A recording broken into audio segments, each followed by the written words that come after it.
What's going on, everybody? We're back and we have a lot of 90s nostalgia that's been in our minds that we're looking forward to sharing with you, and we've been wanting to do this video for quite some time. Now, for those of you who were able to see the clue as to what this video was going to be about as a picture on our Twitter page at VerdictSquadNow, then you already know which movie we are talking about. And for those of you, in case you missed it, the movie that was the clue is in reference to the 1998 movie BASEketball, starring the same two people who created South Park, Trey Parker and Matt Stone. This is definitely a classic, and it's definitely a movie that I recommend. Now, for those of you, if you don't like that type of humor, you may not like it as much, but obviously the type of humor in the movie isn't what this video is about. It's going to be about the game that was invented in the movie, and we'll get to that in a little bit. Now, for those of you who already know, the movie was released on July 31st, 1998 in theaters, so the 20th anniversary is coming up, so we wanted to pay tribute to this classical comedy, and we wanted to be able to at least try to have our Verdict Squad version of recreating that game that was in the 1998 movie for you guys today. Before we get started, we'd really appreciate it if you could like this video, subscribe to our Verdict Squad channel if you haven't already done so, hit that notification button, and when the video is over, give that verdict down below on what you think of this game. How would you change it? If you're interested in trying it out for yourself, what are your thoughts about it? We want to know what your full verdict is, and we're looking forward to reading it down below. Also, be sure to follow us on Twitter at VerdictSquadNow or Instagram, VerdictSquadNow. Our username on Reddit is VerdictSquad, and also on Twitch, VerdictSquadNow.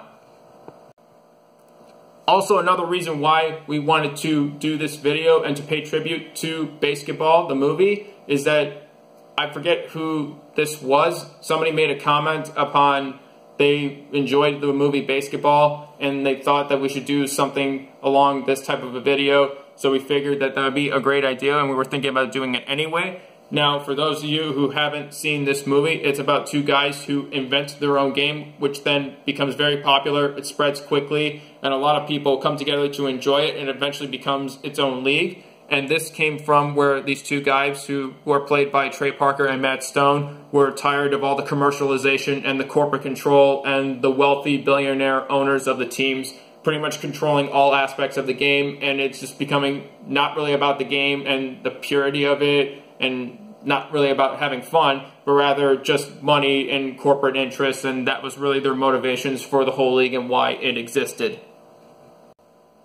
Now, like I said before, if you haven't seen the movie, go check it out. If you are a fan of that type of humor, if you're a fan of South Park, then you're definitely going to enjoy it. Now, even if you don't like that type of humor, it's still a really interesting game, and we wanted to recreate it for everybody here. Now, as you can see here in the background, we already written down all the rules and everything that you will need to play this fun game.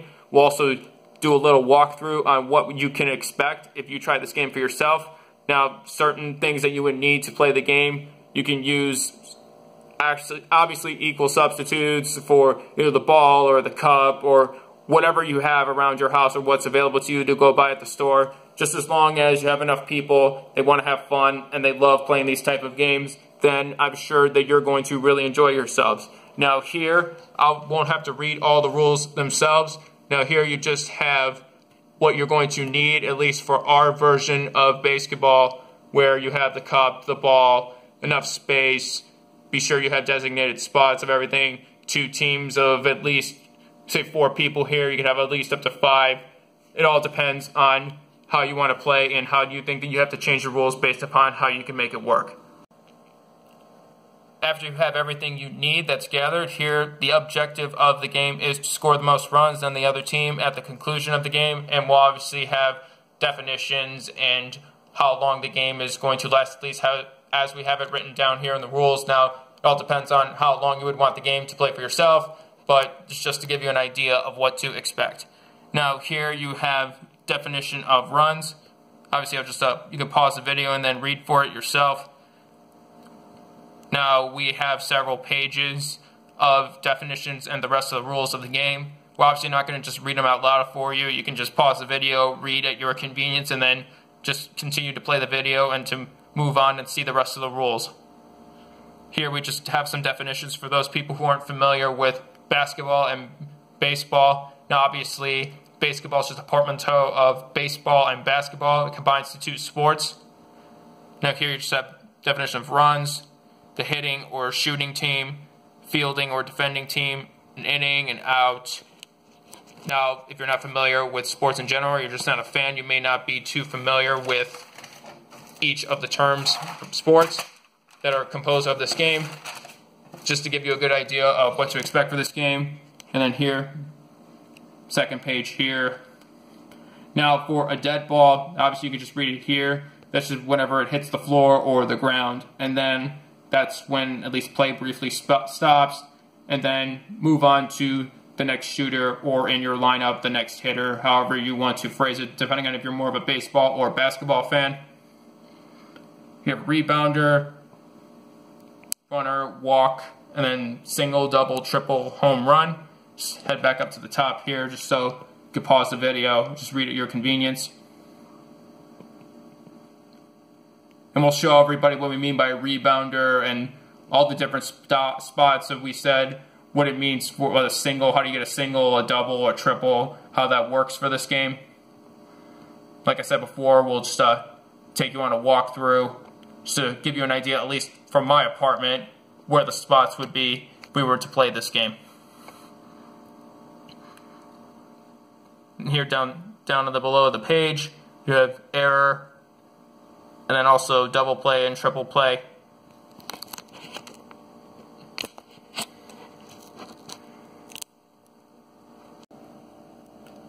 Now here we're just going to go through some more rules after we've gone through the definition so people are familiar with terms so they understand what they mean. So when we write them down here in the rules, you'll know what we're talking about and we can be on the same page, both literally and figuratively. It's no pun intended there, but just saying that just be easier for everybody to understand and be able to play the game as quickly as possible once everybody understands how to play and what's expected of them when playing.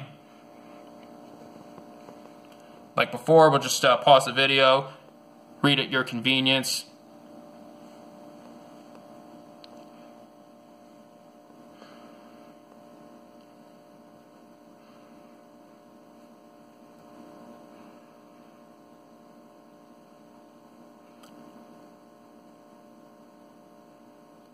Regarding number 3, obviously you only need one ball, so only one member on the shooting or the hitting team can make an attempt or a shot at a time.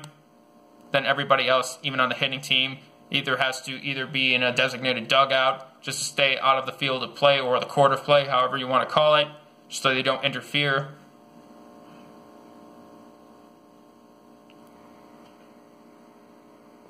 Regarding number 5, we'll just show you specifically what we mean. Here, I think you've already seen like the wall and the table being referenced in the rules here.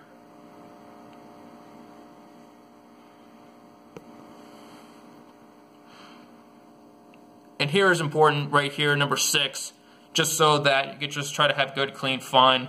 You don't try to get too rough or too physical. It's just so that you prevent injuries and to keep people safe. And the important thing is to have fun in this game. So you shouldn't have to, no pushing or shoving or any of that roughhousing going on. Now regarding fouls, like you said before, in the definition of a foul is when you either have a designated referee or umpire, or whoever you want to call it, they would just say foul, and if the foul is called, then even though there was a shot that was attempted, that shot would still either count whether or not it went in.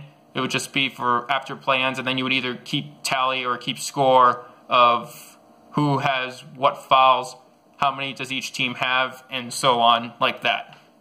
Now, obviously, you could just have it on a piece of paper or just have a post-it note. You could either just put it either on the wall or the referee or umpire can just have it in their pocket.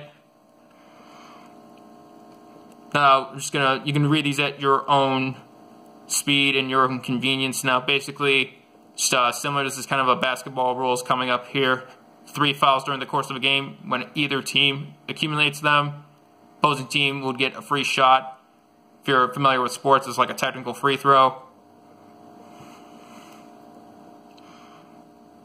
Then here, the technical shot could be taken from any of the baseball positions: single, double, triple, home run. So for E, if there was a technical shot and somebody went from the home run spot and then made it and the bases are loaded, or if you have a member of your team on each base, that's 4 runs right there. So that's definitely very costly, something to think about in terms of the strategy that your team would use when playing this game. Then here with F, this is when a team accumulates 6 fouls during the course of the game. It's important to note that throughout one game, the fouls don't reset, so as your team is playing, the fouls continue to accumulate so they can never be reset or go to 0.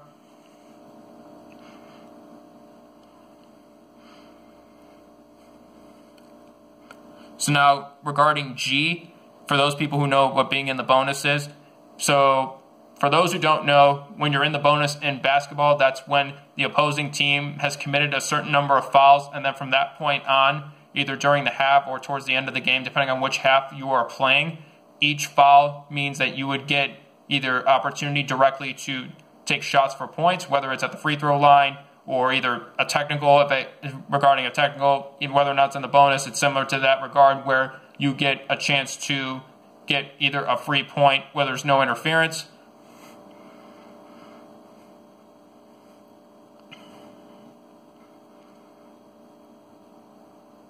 Difference is that in this game, even if a team continues to accumulate fouls, nobody can be ejected or tossed out of the game in that regard. So a team could have 20 or 25 fouls, nobody gets ejected, you just continue to incur penalties and the other team can continue to score. Now for number 7, people familiar with baseball already are familiar with this rule, but let's just say you have a runner on first and then the person taking a shot, it gets a single, the runner on first just moves to second, and then the person who took the shot goes to first. Or if somebody gets a double and there's a runner on first, they move along 2 bases from first to third base, and then the person who got the double goes to second base. And let's say if there's a runner on third and then you hit a single, or you make a shot from the single spot or the single position, then the person who shot goes to first, and the person who was on third comes home and your team scores a run. And then if you get a triple and you have runners on second and third, the person who took the shot from the triple position, they go to third, and then both the runners on second and third come home because they both get to advance 3 bases each. So for those people who aren't familiar with baseball and how that works and scoring and runners, now here's just a quick diagram just for baseball, for those people who aren't familiar with bases or home plate.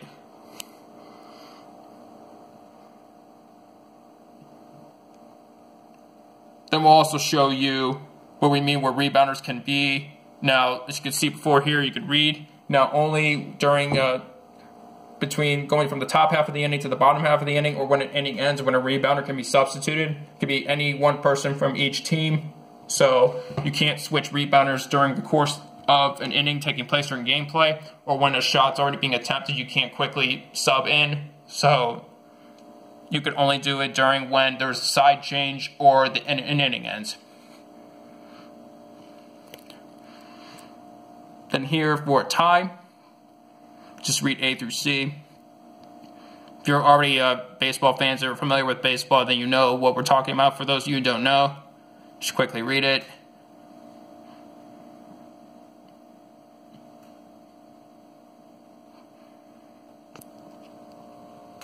This isn't exactly like how BASEketball, the game in the movie, was, but it's very heavily inspired from it, like I said. So now we're just going to give you a quick walkthrough on what we mean, just to see an actual demonstration of some aspects of the game. Now it's just me here. We're not going to be able to play an entire game, but just to give you a better idea of what to expect if you want to try this game out for yourself.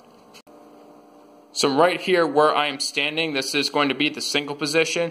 Now, you can just see on the floor here, from here to the cup over here, if you take a shot from the single position, then you have 1 chance to make it. Like in the rules, you only get 1 shot per member when they're at bat or it's their turn to shoot. So from this position, it all depends on what your dimensions of where you live, what you have to work with. This here is roughly 9 or 10 feet or so. So that's what we chose as our single position. Now if we walk over here, we're going to have the double position. Now this is roughly 13 to 15 feet or so. Again, make it from here, counts as a double. If we head over here, back here, this is going to be our triple position. Now from back here, it's about about 16 to 18 feet or so. And then all the way back here, and this is bringing back memories of my left-handed NBA shot.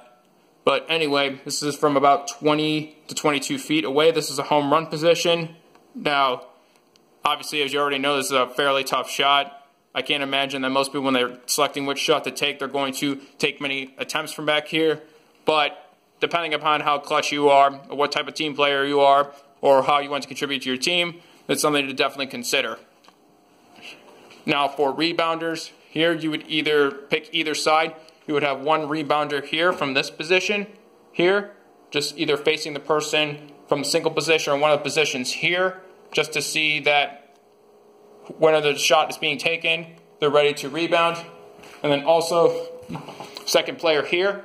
Now, it is important that before the ball either makes contact with the table here, now obviously not with the ground, because that would be a dead ball, with the table here or with the wall, first contact, then the ball is live for the rebounders to try to either put into the cup or make it a dead ball. Now, obviously, like before, for fouls, there's no shoving, no roughhousing, physical contact, or significant physical contact where you shove people to the ground.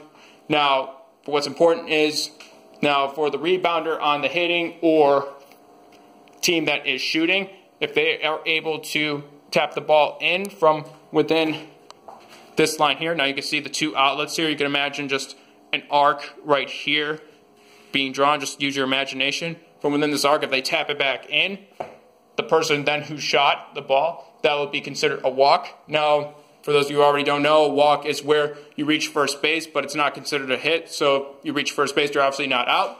It won't count as an out. Now, for the person who is on the fielding or defending team, if they tap the ball back into the cup, that's considered a double play, and that's where two outs occur at the same time, whether or not there are other players on base or not. Now, from back here, if the fielding or defending team taps the ball back into the cup, that's a triple play, so it's 3 outs at once. That would automatically end that top half of the inning because, like we said before in the rules, 3 outs, that would cause a side change, going from the top half to the bottom half of the inning, or for the inning to end to go back up to the top half of the next inning. Now, it's important to know that for rebounding, you're not allowed to just catch the ball and throw it back in or take your own shot. It has to be hit similar to a volleyball shot, so you're not allowed to catch it in any way. Either side does, it's just automatically considered an out and it's considered a dead ball. Now, back here, like we said before, fielding team get a rebound and they tap it back in from back here. It's a triple play. Now, for the person who is rebounding on the hitting or the shooting team, they tap the ball back in from back here. It's considered a double. Now, it's important to know that there is some strategy to this. Now, if you don't want a double or triple play to happen for the hitting team rebounder, you may just want to either hit the ball to the ground, just make it a dead ball, just take the one out, not risking 2 or 3 outs.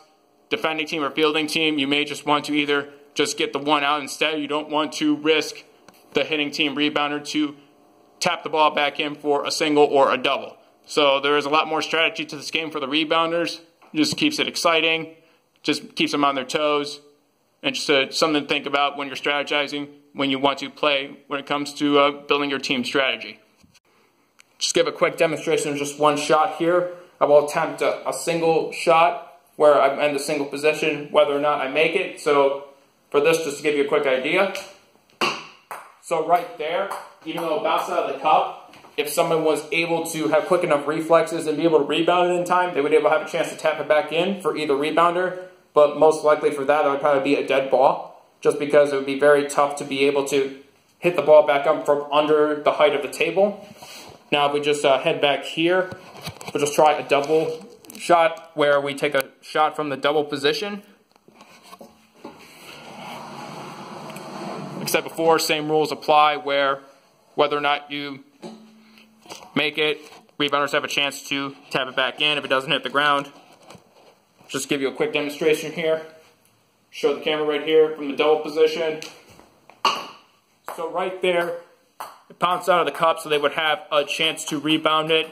So like I said before, if it hits the table or the wall first, or if it makes contact with the cup, then it's live for the rebounders to try to hit back into the cup. Now, like I said before, you're not allowed to catch the ball. If you're a rebounder, that's considered a dead ball. That's an out. You can keep tapping it back into the cup for as long as you can, as long as you keep the ball alive and it doesn't touch the floor or the ground. So it can continue for several minutes if that were to happen. That's entirely possible. Now, as soon as one of the rebounders causes the ball to hit the ground or the floor, that's a dead ball. That's considered an out. Now, really briefly, we're going to show you a shot attempt from the triple position back here. Like we said before, just hit my golf clubs there, so almost tripped over, but I'm good. Now, here we go. Just keep it right here. Just to give you a good idea of how the shot would look. Like we said before, it's 16 to 18 feet. Just attempt one shot here just as a demonstration. So if you see that right there, it barely reached the table, it just went under it. If it's under the table, hits the floor, that's considered a dead ball, that's an out. That's just really briefly, we'll show you an attempt from the home run spot.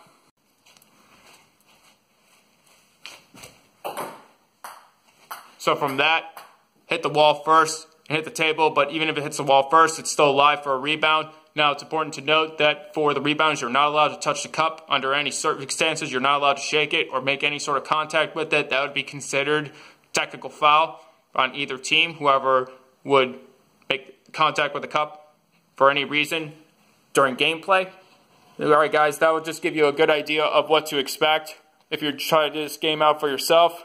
Then we run the rules. That's for 9 innings, just similar to how long a baseball game normally goes.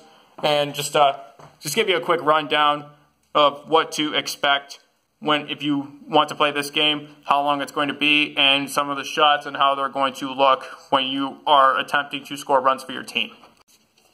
Alright guys, that gives you just a quick walkthrough and a rundown of what to expect for our Verdict Squad version of BASEketball.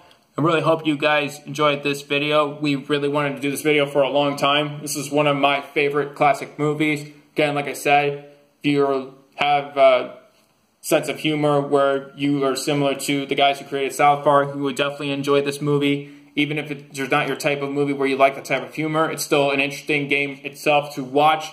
And I think you kind of identify with either a bigger entity or people who are wealthy who try to take a game where it was supposed to be about fun, but really they just made it about money and themselves. But it's definitely something that many of us in the small YouTuber community can relate to, where when we try to create content for fun, we want to make people happy and entertain people, but for others, just they have other motivations, we guess. But for us, we do it because we're passionate about it and we like to entertain people and make them happy. Alright guys, like I said before, be sure to like this video. Be sure to subscribe to our Verdict Squad channel if you haven't already done so. Hit that notification button and be sure to give that verdict down below what you think of this game. If you want to try it for yourselves, what do you think should be changed to improve it? Looking forward to hearing that verdict down below. Also, to be sure to follow us on Twitter at VerdictSquadNow, Instagram VerdictSquadNow, our Reddit username is VerdictSquad, and our Twitch name is VerdictSquadNow. Also, be sure to include the hashtag #IamACreator in as many tweets and in your bio as you possibly can. Now, the person who helped start this hashtag, his name is James Cox. He is going to have another scheduled live stream coming up on Thursday. Recommend you guys joining us. We will be there as well. He's a really cool guy. He's really helping to bring a lot of YouTubers together within our community to help us grow and share our content with each other. We wouldn't have otherwise known each other or have some way of meeting and be able to discover new channels. Also, to be sure, along with the #IamCreator hashtag, to support these hashtags as well, along with supporting our gaming community, music, Verdict Squad support. That came from GatorBite. Just something that I really like that hashtag for, besides not just the obvious reason being having Verdict Squad in it, but also just showing support overall and just having more of our own unique support hashtag as well. Also, voiceover community, actor, also these hashtags here as well. Also, small YouTubers supporting us, helping us out in any way we can. Over here, just had our social media channels again. Also, we hope to name more ambassadors and senior ambassadors in the future. Like I said before, senior ambassadors, we have 3 people in mind. They are very close to getting this distinctive honor. They almost got all the criteria. So be sure to, if you're one of these people, you already know who you are, but everybody else, be sure you are supporting us in any way you can. Retweeting and liking our tweets, liking our Instagram posts, following us on Reddit and Twitch, liking and sharing our videos, obviously being subscribed, also commenting, giving that verdict down below. We want to hear as many verdicts as possible because we know this is a great community. We love being a part of it. We love bringing you bolder content. We want to bring as bold content to you as possible. Also, like I said before, July 31st, 1998 is the 20th anniversary. Getting ready for that. Wanted to pay tribute to a great movie that we really liked. So we're getting in preparation of that. And like I said before, appreciate you guys watching. And we'll see you guys in the next video. Take care.